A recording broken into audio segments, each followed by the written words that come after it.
Coloring.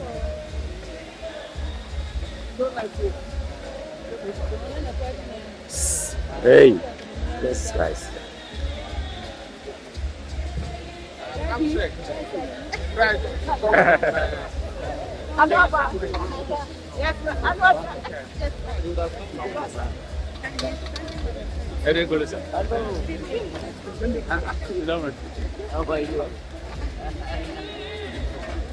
Hello.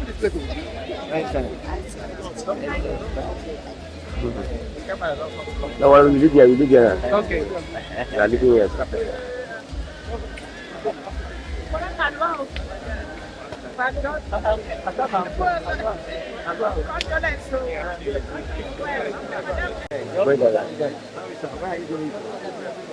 Please go that way, please.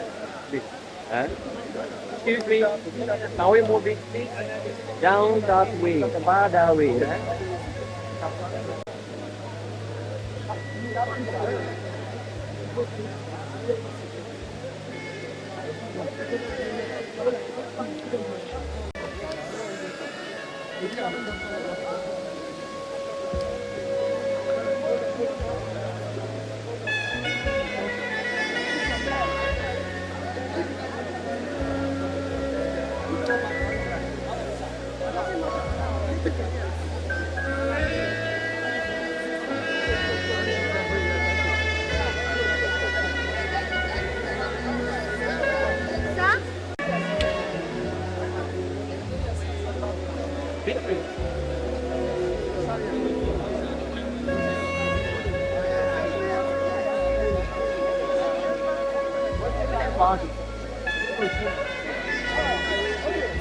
Okay. All right.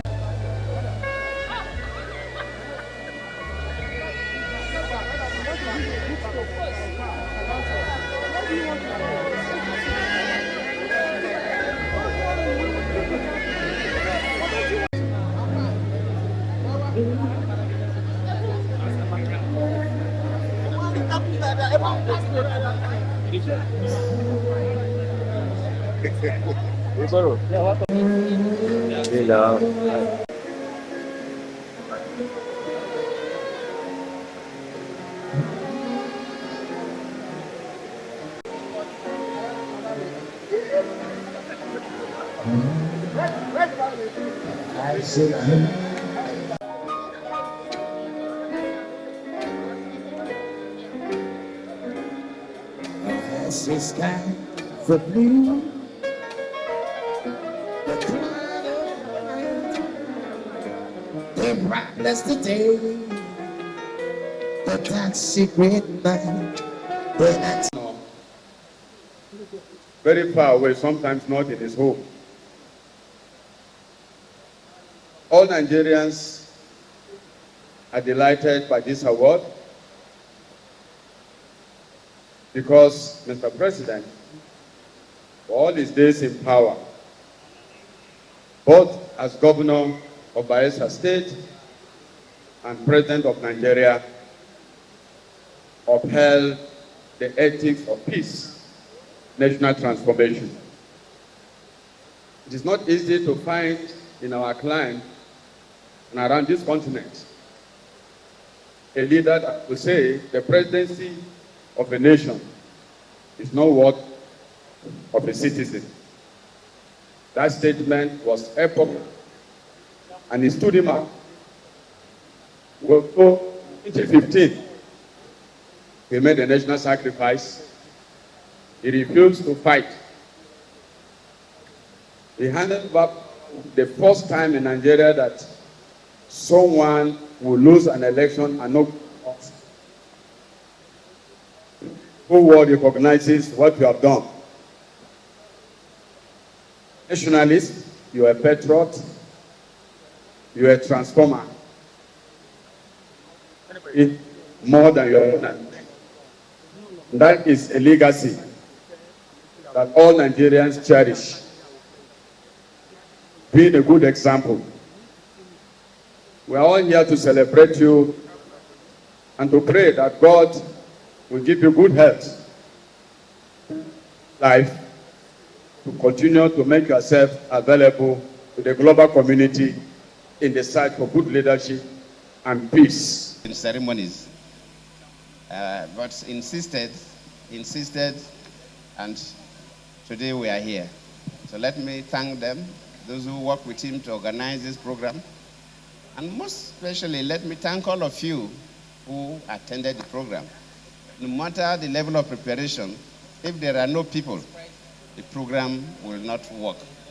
So let me thank you for spending your evening here, because today is the Easter day, and most people would have loved to spend this period with their children, telling Bible stories. But to honor me, you are all here for this award. I thank you so much. And I've listened to the comments from all of you, and I can only say thank you for those good words. They are quite encouraging. Sometimes when you are doing it, that when people appreciate it, you feel good. In fact, when I got the letter, they were going to give me this honor. I never expected, because I felt that God gives us different things. Probably like in the Bible, they will talk about the talents or spiritual gifts. Probably that's how God treated me. Small sister, Dr. Blessing Ikuru, I'm said because we are from the same family. He grew up a boy, and she said it all. Even in the village, interest was not causing crisis. So I grew up in me, and it's easier to do what is in you than to learn new things. Than in a country or a world filled with crisis. I always feel sad when I see people suffering through suffering as a child because of my humble background. If I have the means, I would have made sure that every Nigerian will have, though it's not so easy, it's not possible, it's difficult for a president to do. That has been my there.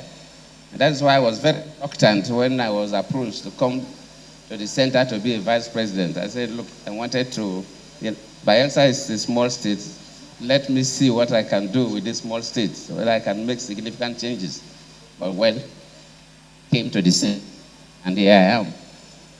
I wouldn't say much, but only to thank you and to reassure you that my commitment to peace will continue. I will continue to do my little best until, like as Bola will say, until the last day I will live on earth. I believe that is the only way I can serve God, by serving man.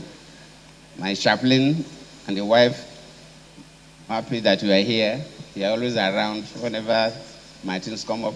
I have to appreciate all of you. It's a beautiful evening, but let me assure you, I'll continue to be myself. I thank you all.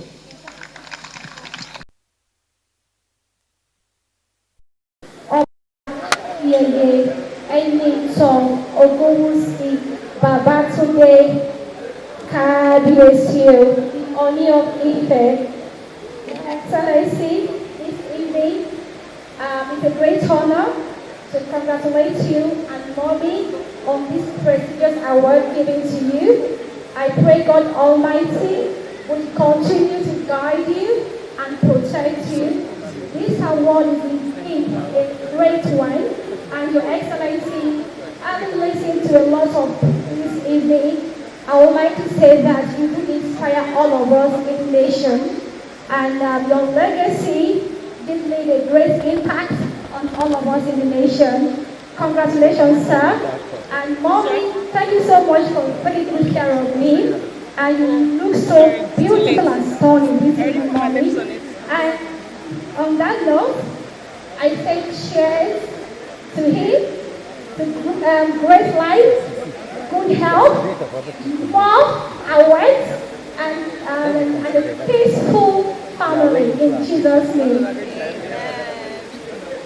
My name is Josephine Washma. I'm an enterprise developer. I'm a trainer. I'm also, I was former SA to Goodluck Jonathan on job creation.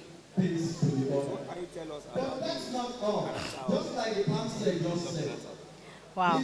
I think you guys must have heard a lot about Goodluck Jonathan.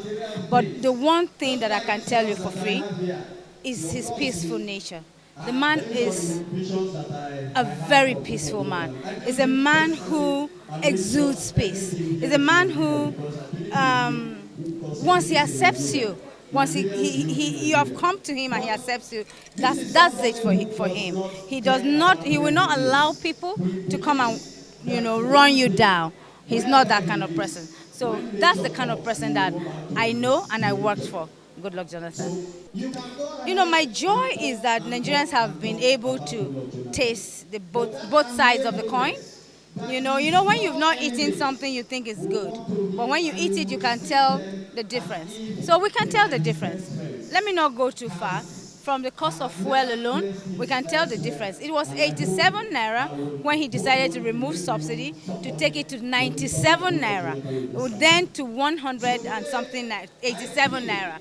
But now, I believe we're buying fuel. The last time in Yola, Adamawa State, was 1,400 a liter. So I believe that tells us the difference between the man Goodluck Jonathan, his policies, and the policies of the present administration. Word of hope for Nigerians? Yeah, sure. There's a word of hope. The word of hope is that we have people like Goodluck Jonathan to constantly look up to. We have other leaders, Peter Obi. We have so many leaders, younger people like me, myself, who is also a female leader, to look up to. All of the things that have happened to us, I take it as lessons for us to learn and then to grow from there. Well, let me describe him as a philosopher king. Let me describe him as a man that is peace personified. Let me describe him as a man with intellectual and political sagacity. Let me describe him as a true African and a perfect husband, being the husband of my former boss, Mrs. Jonathan, for whom I was his chief protocol. Let me describe former President Goodluck Jonathan as a global icon. And that is why, in the wisdom of the Sunhak Prize Award Committee, he has also been selected for this coveted Peace Prize Award. He deserves it. He deserves it. He more than deserves it. And I'm happy that we're here today, having been called together by engineer, barrister Azibola to celebrate his uncle and brother in this manner. We've been enjoying ourselves. Everything is here. First of all, what does the award mean to us as a family? It's a vindication of the fact that the man is a practical peacemaker. He is a selfless leader, someone who can give in anything for the peace of society. So when Goodluck Jonathan called Buhari to say, congratulations, you have won the election. And when he says that no blood of any Nigerian is worth his ambition, he meant it. It was not rhetoric. It was not a political gimmick. He's such a peaceful person that I, as his brother, I feel occasionally that he ought not to venture into politics. He is not a politician. He ought to be a pope or a priest. And but then, you know, someone who has the the heart of milk. He has the capacity to understand society better and to be able to deal with human beings, diverse people, diverse interests better than any other person. So he's also a political scientist. And he studied biology, so he's a naturalist. He's a nature person. What does it mean to Nigeria as a whole? Yes, he brings back the image of Nigeria. Nigeria is the leader of Africa. We are the leader of the black race. And as the leader of the black race, we ought to show good examples. Let not our story be the story of Yahoo, story of 419. Let our story be the story of good deeds. And Goodluck Jonathan epitomized Nigeria. Not only Nigeria, he epitomized Africa. That good leadership can come out of Africa. And he has shown it that it is possible to leave power even when it is tempting to stay behind. That he left it voluntarily. And I think that, you know, the teachers, their reward is usually in heaven. But we Nigerians, we ought to give him his reward while he's still alive and he's still on earth. Goodluck Jonathan deserves our reward, that he brings about the peace of Nigeria and it's making Africa proud. If we ask you, looking at the leadership level in Nigeria, how will you rate the leadership and what word of advice you have for the Nigerian leaders in this regard? Well, I cannot compare Goodluck Jonathan to any other person. Of course, evidently, I am biased. Evidently. So it is not my position to say who is better and who is not better. But I can say, yes, that Goodluck Jonathan is an excellent leader. He is there in his own realm. There are realms of authority, realms of leadership. There are realms of spirituality. Goodluck Jonathan is there on his own realm. And I find it, I might be wrong, but I think that in generations to come, it will be difficult to see somebody who is in the realm of Goodluck Jonathan in terms of selflessness and leadership. It's somebody, when he focuses on anything, he makes sure that he gets the goal done. So, I mean, that's why I said that he probably would have been the Pope if he goes for elective office as a Pope. Or he probably would have been an angel if he goes if he was with Angel Gabriel and all that. So Goodluck Jonathan is on his own realm. You can't compare. It's not about 9 and 6 that you see opposite on each other. It's incomparable. Not just in Nigeria. It is in Africa. It is across the globe. He has left a landmark in Africa that they will use as example for generations to come. And I can bet you that after his lifetime, so many universities will study Goodluck Jonathan as a course of study in university, not just in Africa, but in Europe and the Americas. I trust that. So, man, I am a biased person when it comes to Goodluck Jonathan, and I speak my mind clearly about it. But then I have seen brothers who jump ship and who antagonize their brothers when they are out of power. So, I mean, well, just only for when there is benefits to derive. But for me and him, it's still there do us bad. I cannot, for the sake of crumbs of anybody, forsake Goodluck Jonathan, because I've seen his good deeds. I've seen that he's an honest, humble person. He's a creation that God brought to this country that we ought to worship at a point in time. So what's your word of advice for Nigerian leaders? My word of advice to Nigerian leaders is to study Goodluck Jonathan, so that to epitomize Goodluck Jonathan. You need to be detribalized in this country. Goodluck Jonathan is detribalized, completely detribalized. He's not one who wants to favor, in his appointments, favor one part of the country against the other, or projects against the other. That's why you can never hear that anybody around Goodluck Jonathan was a multi-billionaire. Nobody was a multi-billionaire, even though he spent 5 good years. Nobody that is close to Goodluck Jonathan had resources, his hands in the national tills. Nobody. If you have, you should call one. And that is because he is a firm person. He believed in a square peg in a square hole, a round peg in a round hole. He does not, if you go and meet him, if you are his relations, you go and meet him, he will tell you, are you qualified? that is indirectly telling you that please go and follow the due process. And that's why you saw his cabinet full of technocrats. You know, it is probably impossible for him to come back to rule Nigeria. But if he were to rule Nigeria again, he probably would do the same thing over and over and over again. He's a tireless person. I can bet you that. Yes. My name is Azibola Robert. Some people call me Chief Azibola Robert. I'm a lawyer, so some people call me Barrister Azibola Robert. But I'm also trying to be like Goodluck Jonathan, so I humbly like to answer Azibola Robert without any prefix.